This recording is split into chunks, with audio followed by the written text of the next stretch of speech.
Hi, my name is Charlotte Miller, and I'd like to talk to you about predatory lending. I worked for LoanX Title Loan in Biloxi back in March for maybe about 3 months, and it's basically just a scam. It's something that you get into, and there's no way out. You know, the payments, they'll take any car. As long as you have a clear title, they'll take it. They'll give you a loan on it, and the rates are just off the charts. It's just like a trap, because if you don't pay, they take your car. And I've had to call people on the phone and basically threaten them, bring the money or we come and get your car, And it's just a sad thing to see that, when these people bring the car in, that they can't afford the payment. Because they don't ask about basically how much you make. They don't care. They just don't care, as long as they have the title to your car. And you sign papers saying that we're going to turn the title over into our name if you don't pay it, if you don't pay the company. I've seen several people that come in and don't have enough to make the payments. Our policy is that we don't take any partial payments, but again, I've seen several times where the company takes partial payments. I've also seen where they'll take your car, and basically some people would just live in their car. It was just a sad sight to see people come after we take the car just to get their belongings out, their work clothes, their kids' clothes, or their kids' toys, the car seat and the stroller. It was just very heartbreaking. I can remember my very first day, I knew this job. I just couldn't stay there. I mean, I came home the very first day and I didn't want dinner. I just wanted to shower and just go to bed. And I just told my husband the very first day what I saw, it reminded me of a cocktail party. People came in like we were giving away food and drinks, and they were bringing their friends because they get a $50 for a referral fee if they were to get the title loan. And it was just so many people, I couldn't keep up.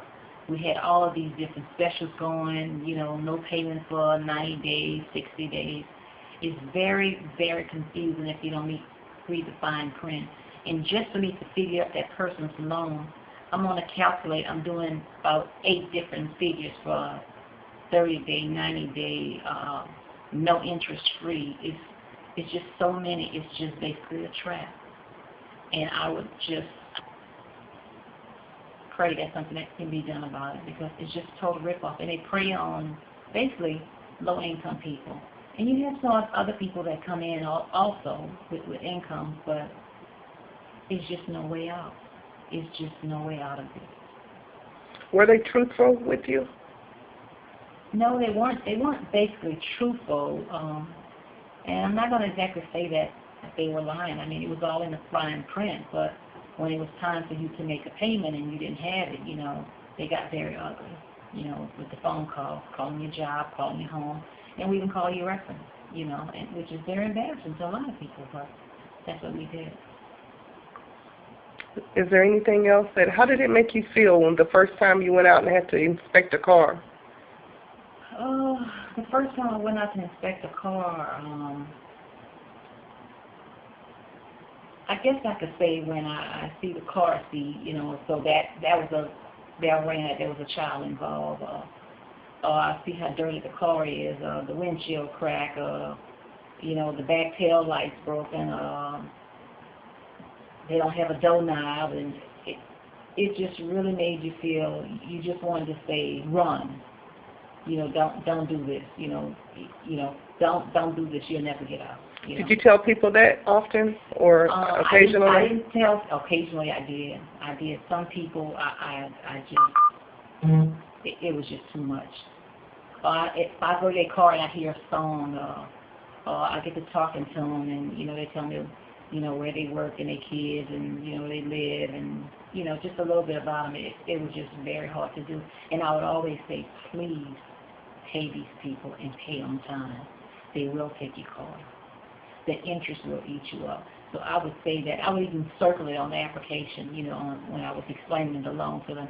I would tell them, this is when your payment is due. You can't come in the next day because it's a Sunday, that still counts. Please pay it. They're gonna attach extra fees on. The rate goes up.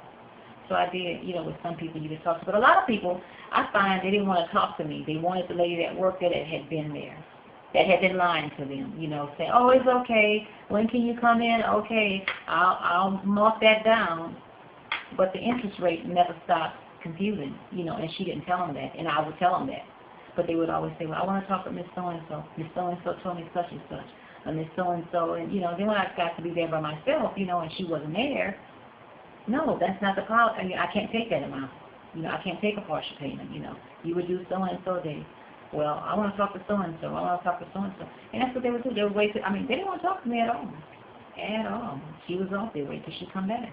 Because she was just going to give it to them and just tell them whatever, you know, not the right, not the truth. And I would tell them the truth.